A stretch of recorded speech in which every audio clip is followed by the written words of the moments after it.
사도행전 19장 18절 19절 말씀입니다. 사도행전 19장 18절 19절 말씀.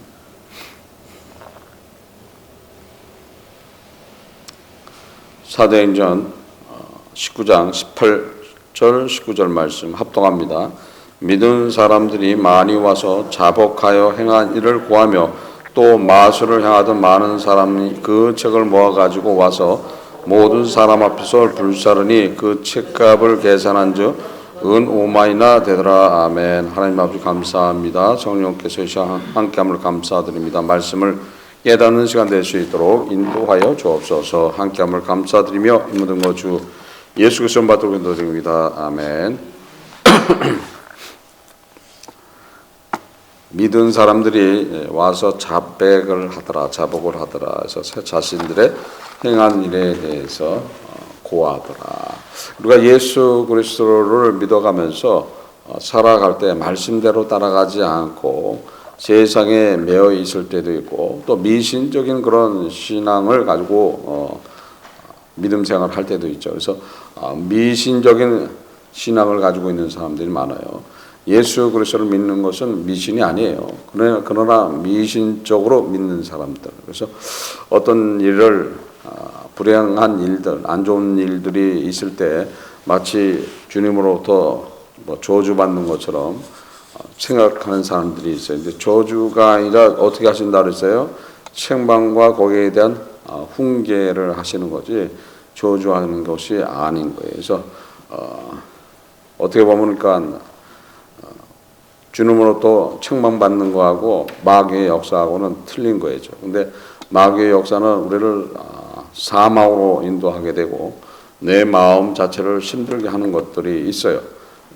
그래서 그런 모든 것 안에서 내가 진정한 믿음을 가지고 지금 예수를 믿는 것인가 아니면 미신적인 그런 예수를 믿는 것인가. 그래서 항상 우리는 가르침을 받아야지 된다. 그래서 사도들이 항상 가르쳤다는 거예요. 주님이 오셔서 가르쳤다는 거예요. 그래서 가르침을 받지 않는다라면 결국 우리는 미신에 매여 있을 수밖에 없는 거예요. 그래서 가르침을 받아야지만 미신에 매여 있는 것이 아니라는 거예요. 그래서 잘못되어 있는 그런 사고들, 잘못되어 있는 생각들 때문에 문제가 이야기되는 거예요. 그래서 어떤 일이 벌어졌다 했을 때 나한테 불이익을 당하는 그런 일이 벌어진다고 해도 그 모든 것들을 누구의 뜻을 받아요?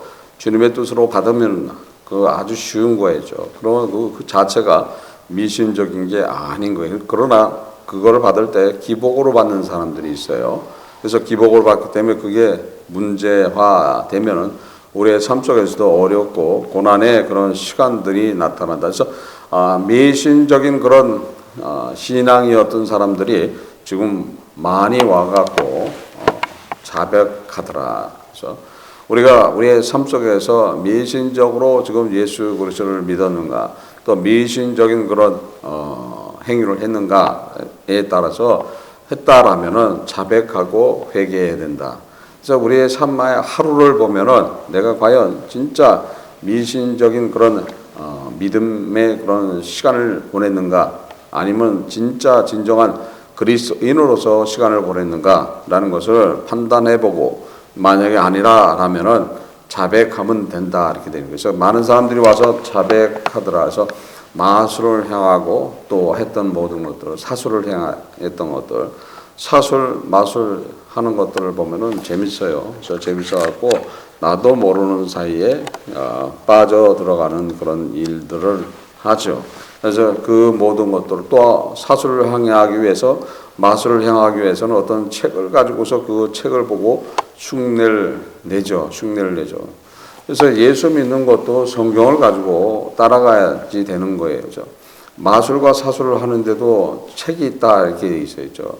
그러니까 성경 안에서 말씀대로 따라가기를 소원하게 된다라면은 완전하게 틀린 그런 삶을 살게 된다는 것을 알아야 된다는 거예요. 근데 그렇게 하지를 못하니까 문제가 이야기되는 거예요. 문제는 어디서 이야기되는 거예요? 나한테서 이야기되는 것들에 의해서 나는 항상 주님과 교통해야 되는 것이고 주님과 교제해야 되는 것이고 또 주의 뜻을 받아가는 삶을 살아가야 된다. 그래서 민명서부터 기도하는 이유는 어떤 거예요? 주님과 교통함으로써 주님의 뜻을 받길 위함이라는 거예요. 하루를 살아가는 그 시간을 주님한테 온전히 말씀을 드리고 주님의 뜻을 받아서 하루를 살고 또 하루를 마감할 때 내가 주의 뜻대로 살았는가, 주의 사랑이 나한테서 나갔는가, 주님과 교통했는가라는 것을 잘 생각해보고 아닐 때는 어떻게 되는 거예요? 아닐 때는 거기에 대한 자백을 하게 된다라면 아주 쉽게 인도를 받고 쉽게 성령 하나님의 인도 안에서 은혜가 나타나게 돼 있는 거예요. 그래서 그걸 누가 다 이루어 주신 거예요? 예수님이 십자가에서 그걸 다 이루어 주신 거예요. 십자가에 다 이루어 주셨기 때문에 우리는 말씀대로 따라가게 되면 은혜는 나타나게 돼 있는 거예요. 그래서 말씀대로 따라가는 것이 어떤 것인가? 내가 신앙을 가지고 있지만 그 신앙이 미신적인 것인가 말씀 안에 있는 것인가. 그래서 말씀 안에 있어야 된다는 거예요. 항상 어떤 일을 하더라도 말씀에 비춰봐서 그것이 말씀에 합당한가 안 한가라는 것을 잘 생각해 봐야 된다. 그래서 성령의 역사는 사실 어떤 거예요? 성령의 역사는 믿음이 없는 사람들한테 증거를 보여주기 위함이라는 거예요. 근데 성령의 역사를 사모하는 사람들이 있죠. 그 은혜를 강구하는 사람들이 있죠. 그러니까 그 은혜를 강구하고 있다, 사모하고 있다는 그 자체가 어떤 거예요? 믿음이 없다는 거죠.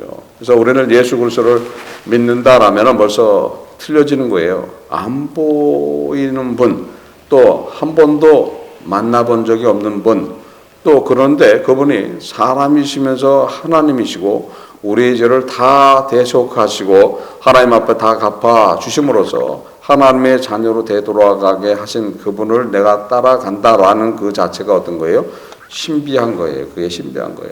그러니까 벌써 그 믿음을 가지고 있다 그러면 초월해 버리는 거예요. 초월해 버리는데 내가 지금 당장 나타나는 은사나 이런 것들을 사모하고 있다라면은 결국 그것을 초월하기 전에 벌써 붙들렸다는 거예요.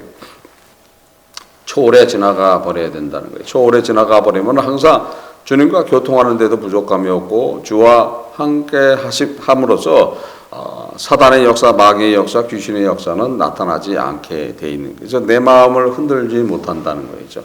그것들이 나타나서 뭘 해요? 내 마음을 흔들어 놓는 거예요.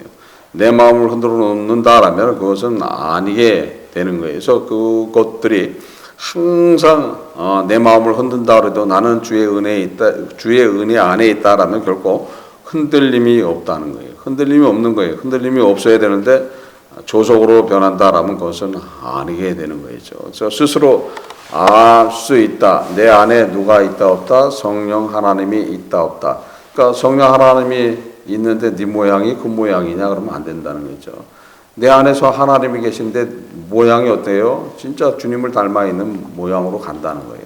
그래서 실수하지만은 그 실수에 대한 것은 그 즉시 자백하고 주 앞에 회개하고 그 모든 것들을 은혜를 강구하는 그런 모습이라는 거예요. 지금 믿은 사람들이 이렇게 돼 있죠. 믿은 사람들이 결국 자신을 되돌아보면서 자신의 가오, 자신의 잘못된 것을 자백하고 그 행한 것에 대해서 고침을 받기를 소원하면서 자기들이 했던 것들을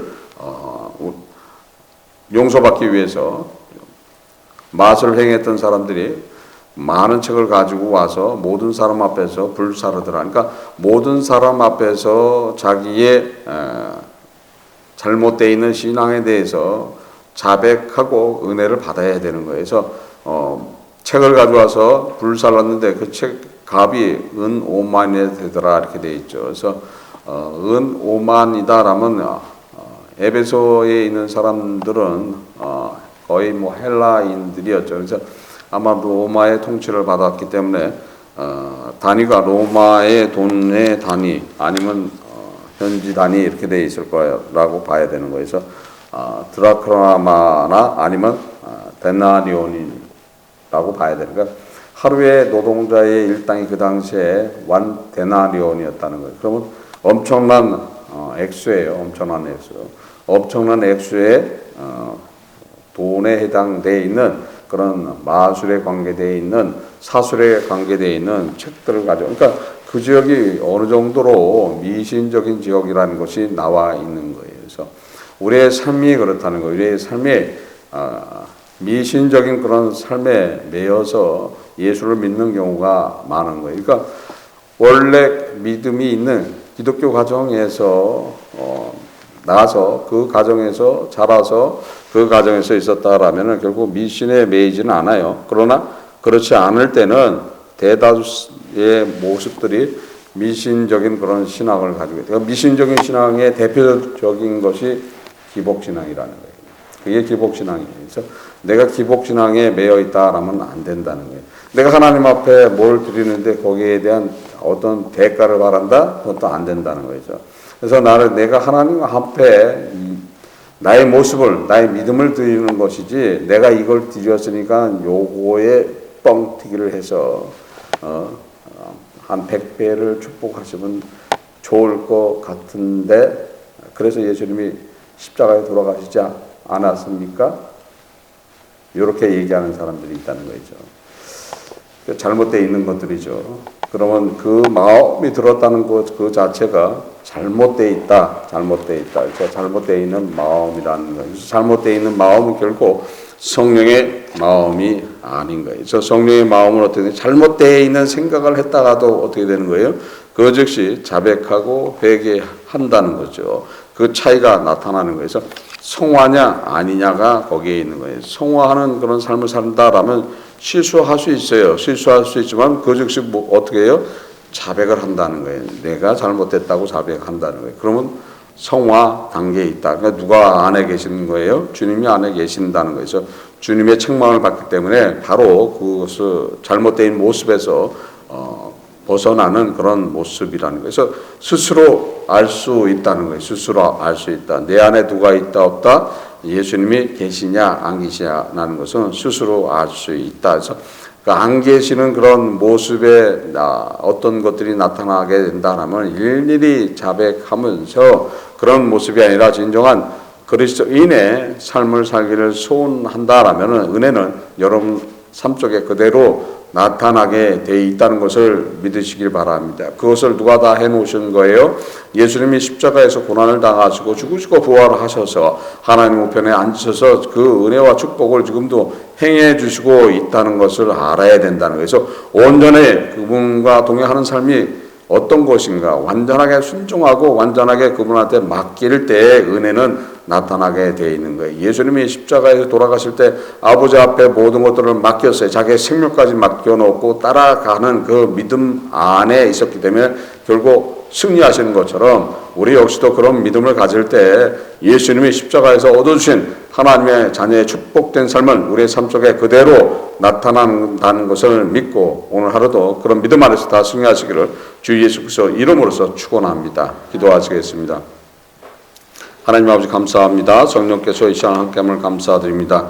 우리는 진정한 믿음을 갖고 따라갈 수 있도록 인도하시고 또 결코 세상에 매여 있는 기복적인 신앙 또 미신적인 신앙이 아니냐 진정으로 말씀 안에서 예수 그리스도와 동행하면서 예수 그리스도 은혜 안에서 예수님 앞에 성령 하나님 앞에 순종하는 삶을 살아갈 때에 온전한 하나님의 자녀의 삶에 축복이 있을 줄 믿습니다. 그런 믿음 안에 살아갈 수 있도록 인도하시고 그를 통해서 주님으로부터 칭찬받고 하나님 앞에 영광 올릴 수 있도록 인도하여 주옵소서. 함께함을 감사드리며 이 모든 것 주 예수 그리스도 말씀으로 드립니다. 아멘.